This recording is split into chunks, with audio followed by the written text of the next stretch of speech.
मैं एक बात जानना चाहता हूं बाबा कि यह भी कहा जाता है, अपने शास्त्रों में इस बात का उल्लेख है कि आत्मा फिर से शरीर को धारण करती है और आती है इस धरती पर दोबारा। तो क्या उनके कहने का अभिप्राय यह रहा होगा कि मैं किसी और शरीर के माध्यम से प्रकट होऊंगा, जिसको लोगों ने यह समझ लिया कि वो उसी शरीर में वापस आएंगे?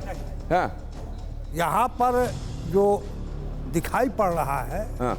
वह है कि इसी जैसे आदि जगत गुरु शंकराचार्य ने बोला कि 6 महीने बाद रिटर्न होगा, तो अंतिम शब्द उनका कौन सा शिष्य सुना है? हाँ। वही बतला सकता है कि कब ये रिटर्न आएंगे। 13 साल बाद पहले आए थे, अभी तो 9 साल हुए। मैं एक शुरुआती टिप्पणी लेके वापस आ रहा हूँ। हाँ। आप 13 साल की बात कर रहे हैं, मैं आपको आदि में ले चलता हूँ। जो भागवत सब घर घर में, ये हमारी महिलाएं हैं, हमारी बहन बेटियां हैं, इन्होंने घर घर में हर गली गली में भागवत पढ़ाई जा रही है। सुखदेव परमहंस जी 12 साल माँ पिंगला के पेट में रहे और निकलते ही समाधि में चल दिए।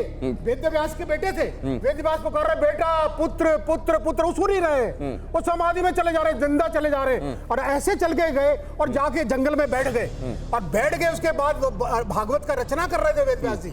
वेद व्यास जी का नाम वेद व्यास नहीं है, ये वेदों का व्यास कैसे लिए, इनका नाम है कृष्ण। महत्वपूर्ण बात आप कह रहे हैं, आपने जो दृष्टांत दिया नहीं, तो आप ये कह रहे हैं कि जो कहा गया वो सच है, आधार है, ये आधार है, वो लौटेंगे। अरे देखिए आप इसको साइंस को और आस्था को आप इसको मिला रहे हैं। साइंस आस्था से साइंस कोई नहीं मिला रहे। मैं एक बात पूछ रहा हूं आपसे, नहीं एक बात पूछ रहा हूं, मैं एक बात पूछ रहा हूं। 13 साल बाद वो लौटे थे, 9 साल हुए हैं, फिर से लौटेंगे। 14 साल के सुखदेव परमहंस जाके बैठ गए, सालों साल। इंपॉर्टेंट बात, लेकिन वो जीवित थे, ये जीवित थे, सुखदेव परमहंस जीवित थे। उनका हार्ट चल रहा था, ब्लड वेसल्स काम कर रहे थे, दिमाग काम कर रहा था। हाँ। जीवित थे, वो चल के गए, वो समाधि में बैठ सकते हैं।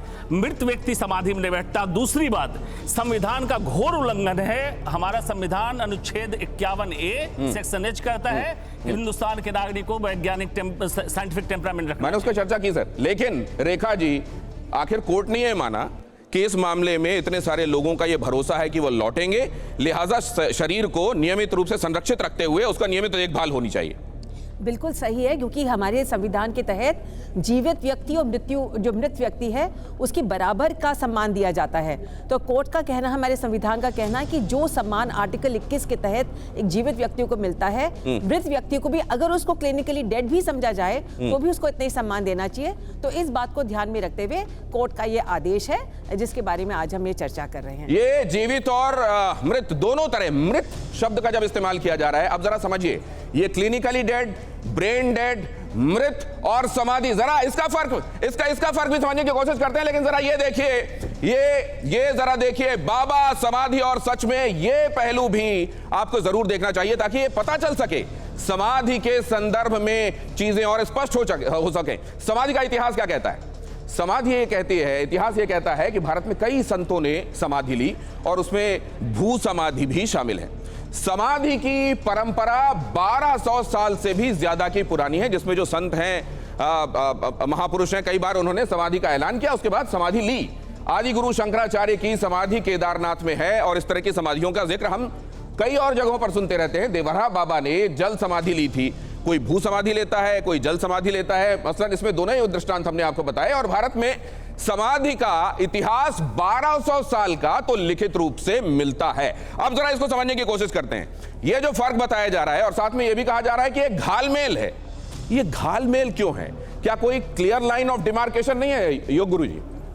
सबसे पहले मैं ये कहना चाहता हूँ कि समाधि को आप मिक्स ना करिए, महासमाधि और समाधि को मिक्स ना करिए। समाधि का जल्दी से समझाइए। अष्टांग योग का ये कहना है कि यम, नियम, आसन, प्राणायाम, प्रत्याहार, धारणा, ध्यान, समाधि क्या करते हैं? एक एक पायदान से हम मोक्ष को प्राप्त करने का मार्ग सशक्त करते हैं।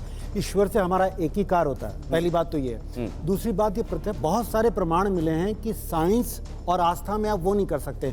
माँ की ममता का पैरामीटर है कोई साइंस के पास? माँ की ममता का पैरामीटर है -40 टेम्परेचर पे जो संत लोग हैं वो ध्यान करते हैं। साइंस कहती है कि जो -40 टेम्परेचर पे वो ध्यान नहीं कर सकता, हमारे शरीर में जो ब्लड वेसल्स हैं वो वेन्स में रुक जाएगा, उसका हार्ट अटैक हो जाएगा। तो मैं यहाँ ये कहना चाहता हूँ कि जो ये समाधि है या महासमाधि है, इस संदर्भ में आस्था की भी बहुत बड़ी बात है। ईश्वर का प्रमाण कोई नहीं दे सकता, लेकिन हम आस्था के भरोसे ईश्वर को मानते हैं। यहाँ कई दृष्टांत दिए गए, उन दृष्टांतों में से किसको आप इस मामले के करीब पाते हैं? जैसे अभी यहाँ पर बेनीवाल जी ने कई दृष्टांत दिए, कौन सा करीब है उसके? देखिए, मैं बेनीवाल जी की बात से बिल्कुल सहमत हूँ। 13 साल पहले सेम गुरु वापस आए थे। ठीक है। 13 साल पहले सेम गुरु वापस आए थे, उनके सेवादार ने कहा तो अभी 9 साल हुए, हो सकता है वो ही might come back. Arvind ji. नहीं, मैं पहले भी बताया आपको कि धर्म, आस्था, विश्वास, अंधविश्वास, ये कुछ ऐसे की वर्ड्स हैं जिसके इर्द गिर्द हम लोग घूम रहे हैं। ये किताब है, बड़े प्रतिष्ठित इतिहासकार हैं डीडी कोसाम्बी। मैं एक पैराग्राफ पढ़ना चाहता हूं क्योंकि यहाँ यंग स्टूडेंट्स भी हैं, तो मुझे लगता है कि वो भी अपना जजमेंट इस पर करें। वो कहते हैं, primitive elements survive in all religious beliefs, religion नहीं कह रहे, religious beliefs shared by any considerable number of people. The prayer, give us this day our daily bread, is substantial enough to the greater part of the world. नहीं, आप क्या कह रहे हैं sir? नहीं, आप ये कह रहे हैं कि हर रिलीजन में इस तरह का बिलीफ होता है। मैं एक बात कहना चाहता हूँ, सर प्लीज। नहीं, मैं समझ गया सर, प्लीज। क्यों नहीं, आपने जो कहा उसका क्रक्स प्लीज सामने आ गया। आपने कहा कि इस तरीके की मान्यताएं, रूढ़िवादी मान्यताएं, हर तरीके के प्रिमिटिव मान्यताएं हर जगह होती हैं और किसी भी नंबर में इसके समर्थक भी हो सकते हैं। अपने लाइफ टाइम से एक एग्जांपल से सब्सटेंशिएट करता हूं। जैसे मैं 6ठी 7वीं क्लास में पढ़ता था। मैं देवघर के आसपास का रहने वाला हूं, बिहार और झारखंड का बॉर्डर है, बैद्यनाथ धाम। वहां पर त्रिकुटी पर्वत है, सुन लीजिएगा, बड़ी इंपॉर्टेंट स्टोरी है। तो हम लोग वहां घूमने गए, तो वहां ये मान्यता है कि वहां जो तमाम ऋषि मुनि घूमते हैं उसमें से एक अश्वत्थामा भी है। क्यों? क्योंकि महाभारत में श्री कृष्ण ने उन्हें श्राप दिया था कि तुमने ब्रह्मास्त्र चलाया है, इसके लिए तुम 3000 वर्षों तक तुम शरीर नहीं त्याग लेकिन इस टेम्परामेंट को आप साइंटिफिक टेम्परामेंट कहेंगे या दुराग्रह कहेंगे सर? देखिए हमारे यहाँ भगवत भक्ति में 8 गुण होते हैं, ध्यान से सुनेगा। अपरत आत्मा, अपरत पापमा, विजरो, विशोको, विजिघस्तो, विपासा, सत्य कामा, सत्य संकल्प, ये 8 ये वेद मंत्र पे बोल रहा हूं मैं आपको। इनको प्राप्त करने के बाद में संत को भूख नहीं लगती, प्यास नहीं लगती, मरता नहीं है, वो कुछ भी नहीं हो सकता, वो किसी समाधि में जा सकता है। 23 समाधियां होती हैं, 10 सात्विक होती है जो सिद्ध महापुरुष कर लेता है, और 8 समाधि योगी होती है, योगाचार्य बताएंगे, और 5 समाधि निर्गुण होती है। इसमें संत महापुरुष जो चाहे वो कर सकता है, और उसी के लिए हम लोग प्रयत्नशील है। ये पीले वस्त्र धारण करने पड़ेंगे, आज करें, करोड़ों जन्म के बाद करें। लेकिन नहीं, क्या पीले वस्त्र और ये जो गिनाए जा रहे हैं, जो एट्रीब्यूट्स गिनाए जा रहे हैं, क्या वो वर्च्यूज किसी आदमी को इतना असाधारण बना सकती है? राजू सर, मेरा कहना यह है कि जो मैं कार्डियक सर्जरी डिपार्टमेंट में बिलोंग करता हूं, और नॉर्मली भी जो हम अपनी सर्जरीज करते हैं उसमें, क्योंकि हम लोग रूटीनली सो कॉल्ड हाइपोथर्मिया का इस्तेमाल करते हैं, सारे मेजर जितनी भी हार्ट सर्जरीज होती है उसमें हम टेम्परेचर्स के, जब पेशेंट का सर्जरी करते हैं तो बॉडी टेम्परेचर को नीचे ले जाते हैं। और हमने ये देखा है कि जो मिनिमम बॉडी टेम्परेचर हम ले जाते हैं मरीजों के लिए, दैट इज 30 डिग्री।